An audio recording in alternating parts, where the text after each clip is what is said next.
Hoxe, no programa Galegos Universales, achegámonos a casa dun personaxe ilustre do Baixo Miño. Unha figura imprescindible na cultura local, unha bandeirada das artes escénicas, un mito na filmografía popular.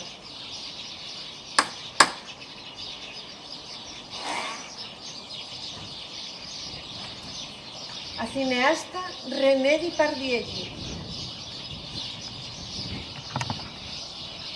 Sabemos que non concede entrevistas e que non é dada a exhibir a súa vida. Por iso lle agradecemos especialmente que nos deixe a oportunidade de adentrarnos na súa casa e na súa intimidade. René Dipardielli, explíquenos antes de nada o porqué de ese nome francés ou italiano. É que en Joián sempre me chamaron Remedios de Pardiello. É que non me gusta moito. En outros pueblos chamanme René e parece que me gusta máis. E soname a iso que dixeste ti. Directora, produtora e guionista, muller polifacética, cunha extensa traxectoria. Seguro que estas aptitudes as descubriu tarde, mal e arrastro. Que va, muller, eu sempre fui moi peliculera. Hasta soñaba con ser actriz. Non fallaba un domingo ao cine. Moito lle din de ganar o Américo. Sin embargo, as súas aparicións diante da cámara son moi escasas. É que a min o que me gusta lle mandar. Entón, puxenme a dirigir. Sí, ten boa fama de sarxento. Que? Non me contesta? Non estaba a atender o que estabas a dicir, porque me estaba a ferir o zapato, porque tiña unha piedriña dentro. Que foi o que dixeste? Que claro que como directora foille moito mellor. Xa se ve a vidorra que se pega a conta do cine. As subvencións dan para moito polo que se ve. Pois si, non sabes ti ben a traballeira que levo a faerlle a pelota a tanta xente pa chupar do bote.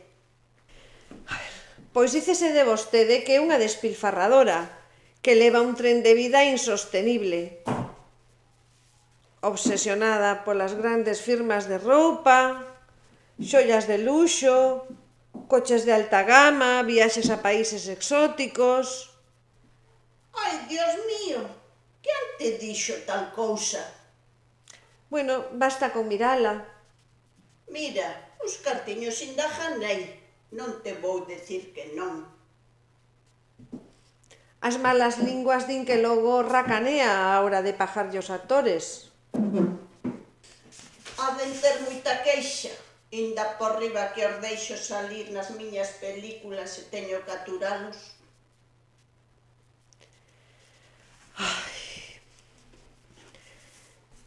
Películas, curtametraxes, documentales, entrevistas, toda con unha temática común, o rural. Agora non sei de que me estás a falar, non sei que responderte. Xa podías parar de preguntar, que estás a juniar con tanta pregunta. Aínda así, as súas ambicións chegaban hasta Hollywood. Considérase unha fracasada artísticamente falando? O de Hollywood, o mellor po ano inda me chaman. E a min inda me queda moita guerra que dare. Entón, é das que pensan morrer cas botas postas.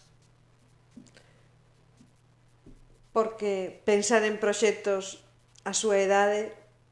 Ti eres unha porca, entón ven acaso falar dos meus anos? Pois mire, o certo é que por moita masilla que se poña por fora, os anos, por dentro, non lle perdonan. Pero vamos a ver, asquerosa, que viña esta miña casa a tocarme os collóns ou a entrevistarme. As preguntas fago as eu. Ti na miña casa non mandas, pasmona. Parmona eu? Ti o que querías é un sopapos. Mira, se non fora por máis carrabuña que te teño, Dios, metiete este puño así, polo fuciño, pa dentro. Dios!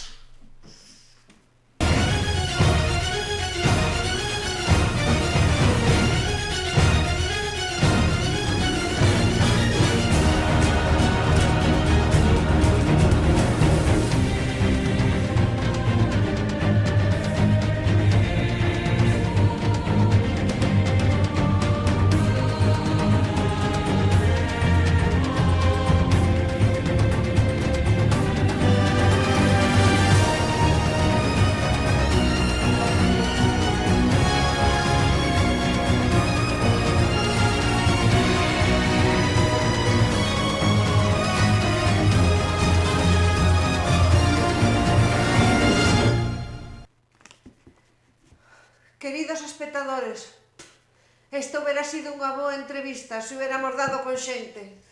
Menuda furullada me fixo.